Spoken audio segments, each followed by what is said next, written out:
I've actually had stories that are similar to this. I've kind of touched on some of these topics before.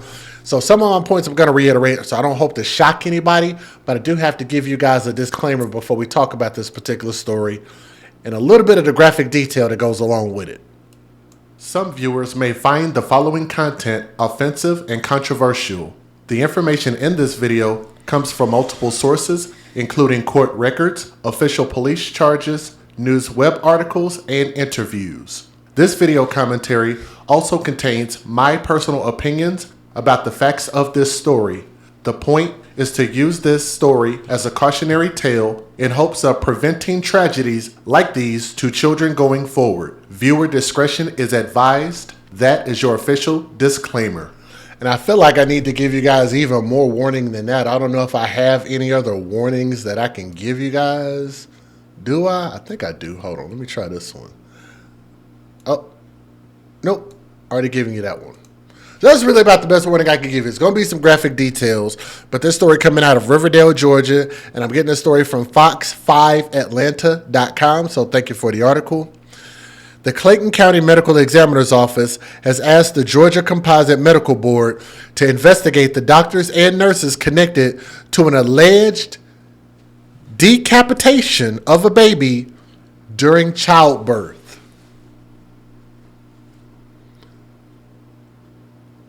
That turned my stomach the moment that I read it, and I was like, oh my goodness. An alleged decapitation of a baby during childbirth at Southern Regional Medical Center. Because I'm going to tell y'all, the parents and I'm pretty sure that they hired an attorney. They're definitely pointing the finger and saying that they believe that they caused the death of this baby and decapitation. It's just crazy to even hear that. Jessica Ross was rushed to the hospital in Riverdale after her water broke on July the 9th, which that's the mother, that's the father right behind her, according to a lawsuit filed by the family. The baby, by the name, and they gave him a name, Travion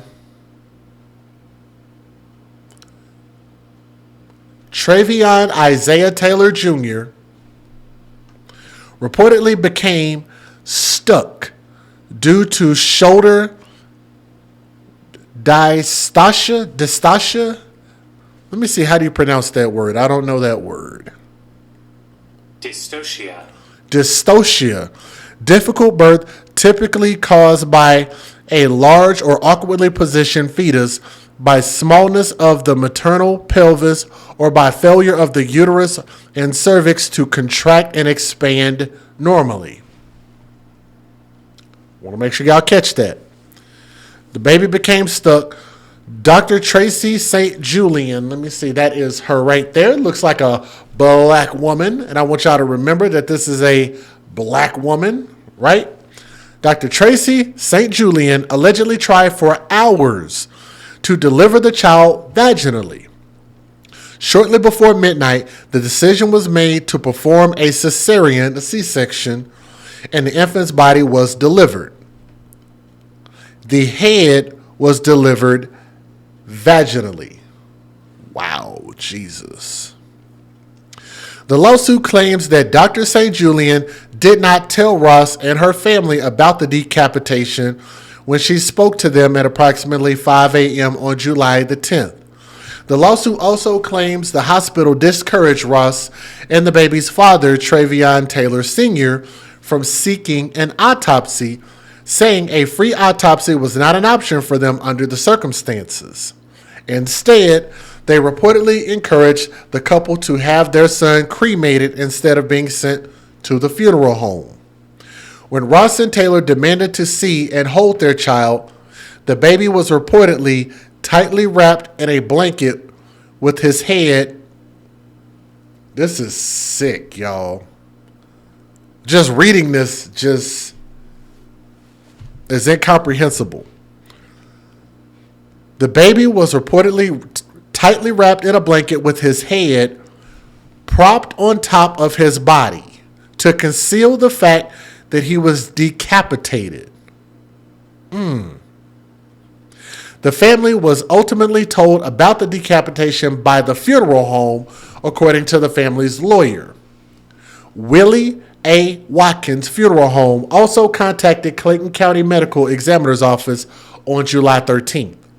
They informed us that the family had a private autopsy performed, but because of the trauma injuries and circumstances involved, they wanted to make sure it was reported to our office. We're grateful for their call because the incident had not yet been reported to us, according to Clayton County Medical Examiner's Office Director Brian Byers stated in a release sent to Fox 5 on Friday. Want to make sure y'all catch that. They said it had not been reported yet. An investigator was assigned to the case and reached out to the GBI Medical Examiner's Office to ask for help from his pediatric forensic pathologist team in performing an autopsy, which took place the next day.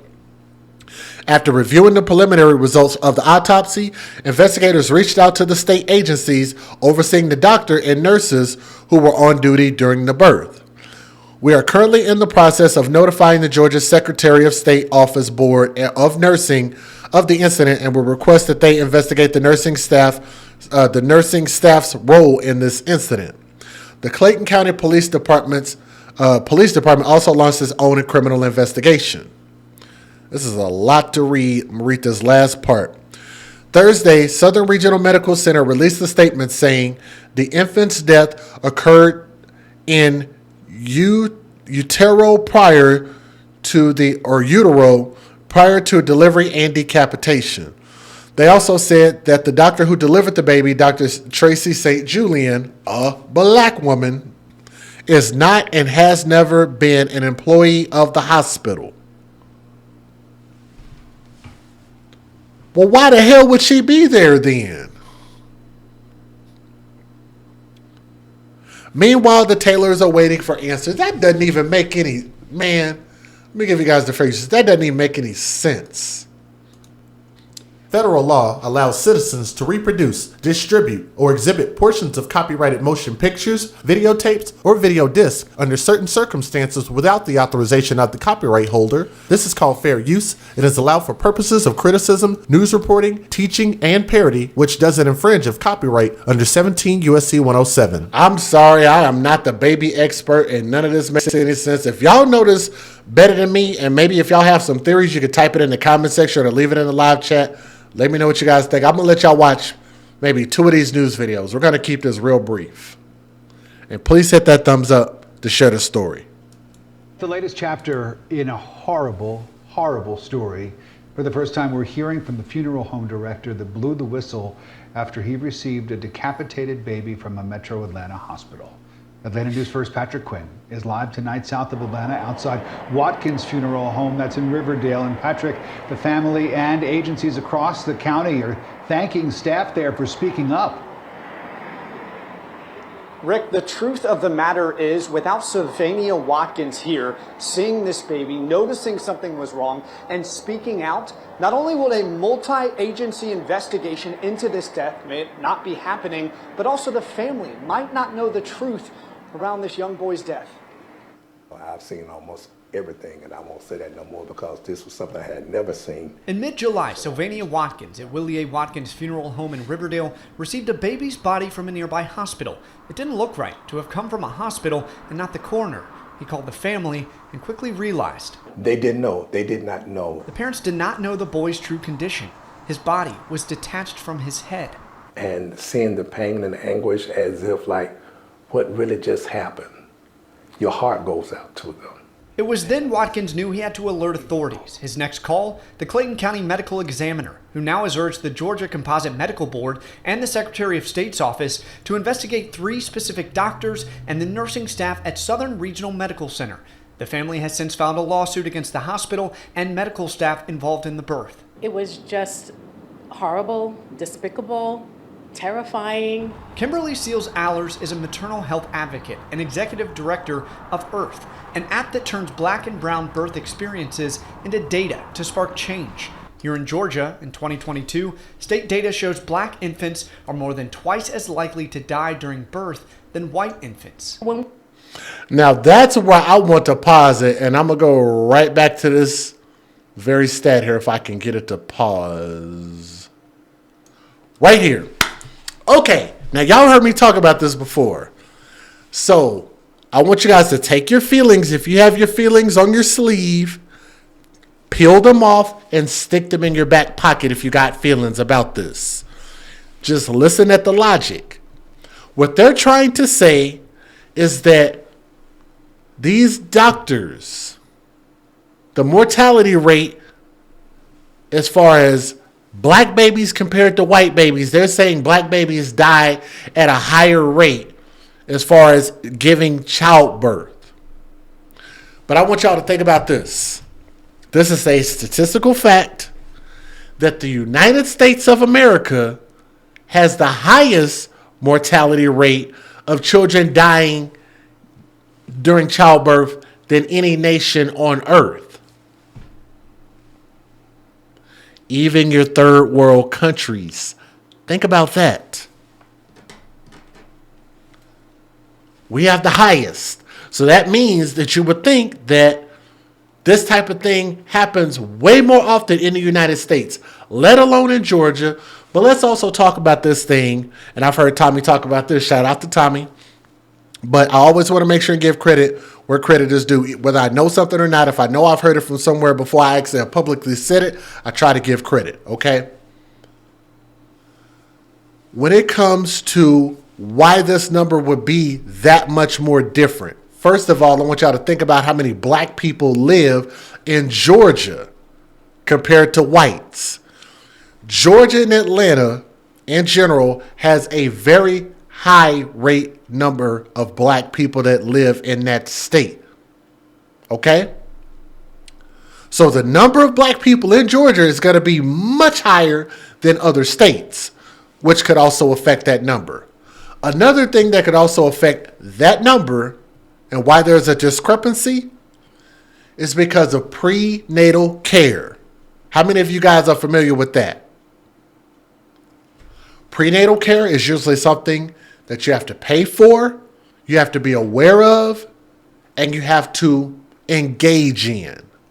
And if you don't engage in proper prenatal care, going to your doctor's visits, whether it's taking your medicine or vitamins or proper nutrition or getting checked on a regular basis, it is a statistical fact that black folks in general, not all, do not get as much prenatal care as white people. How about that? If you don't get proper prenatal care, then what do you think that might lead to? It might lead to a higher number of mortality deaths to children, to babies, during childbirth, right? Is everybody with me so far? Those are key indicator reasons why that number would be higher. Not only because it's the United States, because babies just for some reason die a hell of a lot higher in the United States, let alone the fact that you're talking about that's a number in Georgia specifically as a state, not the country, but in the state, because there's a higher level of black people in Georgia.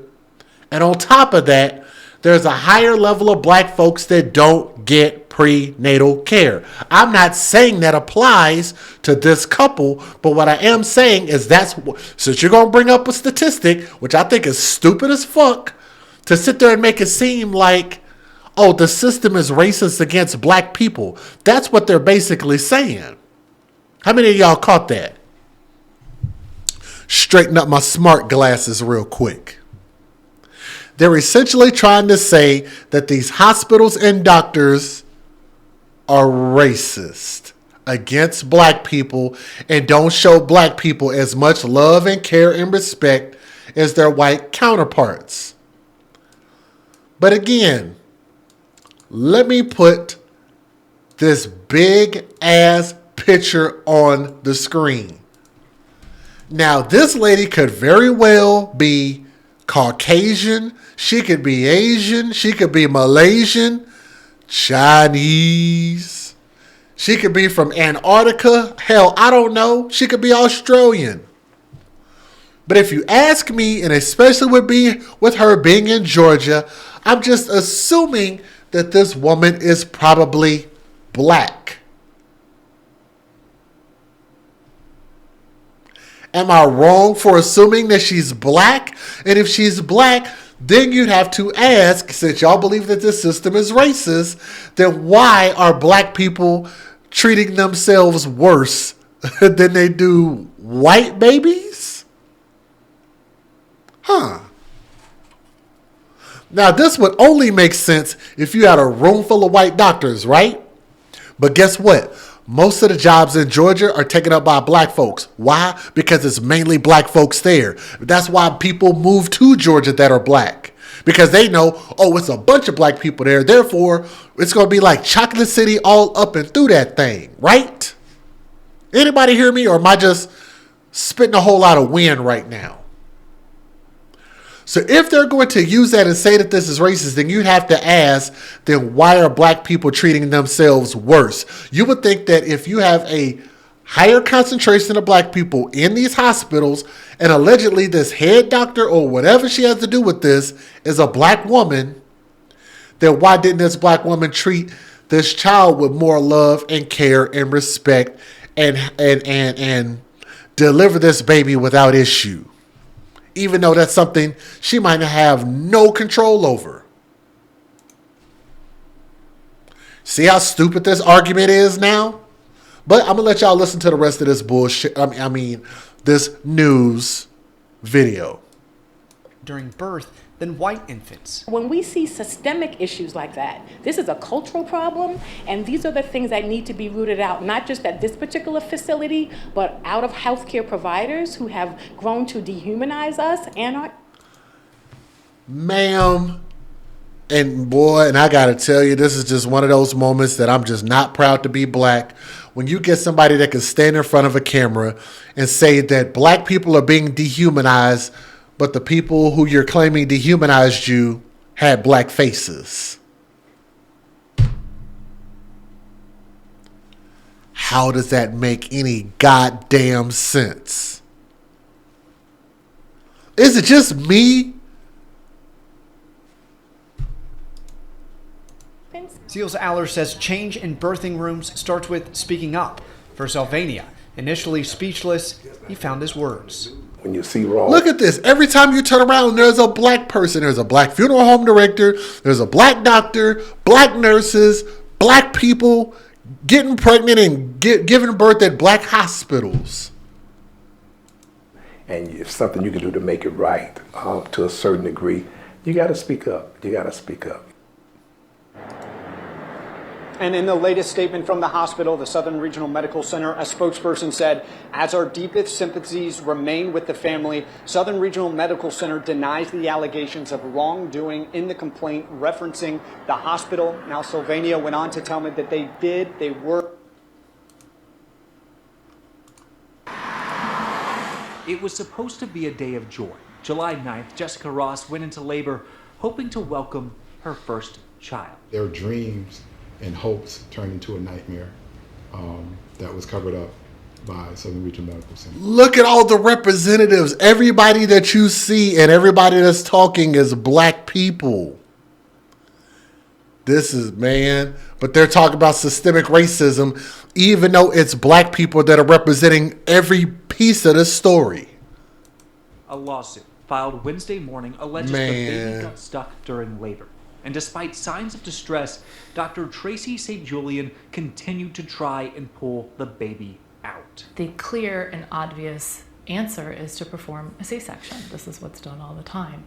And that was not done in this case, and it should have been. Susan Witt is a medical malpractice attorney who examined the case for us, which claims that when the doctors finally did perform a C-section hours later, they found the baby decapitated. I have never heard of a situation where the result has been a decapitation. Instead of telling the couple, the lawsuit says doctors tried to cover up what happened, telling them that they didn't have a right to a free autopsy, encouraging cremation, and even concealing what happened when they asked to see the body. When they wrapped this baby up tightly, they propped the baby's head up on top of the blanket to make it appear as though the head was actually attached when it wasn't. That is an attempt to defraud and deceive the family. The family says it wasn't until a funeral home raised the red flag that the parents would learn the truth. 4 days after she first went into labor. I think this is one of the most outrageous situations that I've ever seen in my 25 years of practicing law. Michael Downa, Channel 2 Action News this morning. What? I think I can pretty much stop the videos right there. I think the mother ends up talking, but y'all can go look that up on your own. I didn't want to take up a whole lot of time with this particular story, but I think I've made my point pretty clear. There's probably going to be black judges. There's probably going to be black police. There was a black funeral home. There was a black doctor. These are black people. Probably live in a black neighborhood. But yet, systemic racism, steadily crying wolf, when it clearly doesn't make any sense. And I think at some point, black folks got to wake up. And I'm not saying that they're wrong for suing the hospital. What I'm saying is that putting a narrative and making it seem like this is a racist thing, and that doctors and hospitals who deliver children are intentionally treating lesser of black people is just... That is just statistically wrong. It is factually wrong, and it's dangerous to continue to do that. And then you'd have to ask yourself, if you know that's the case, then why would you continue to take your black babies to white doctors? None of it makes any sense. But let me know what you guys think about this story. If there's something I missed, please let me know. Give me some perspective if I'm missing it, okay? But let me know what you guys think. Thank you.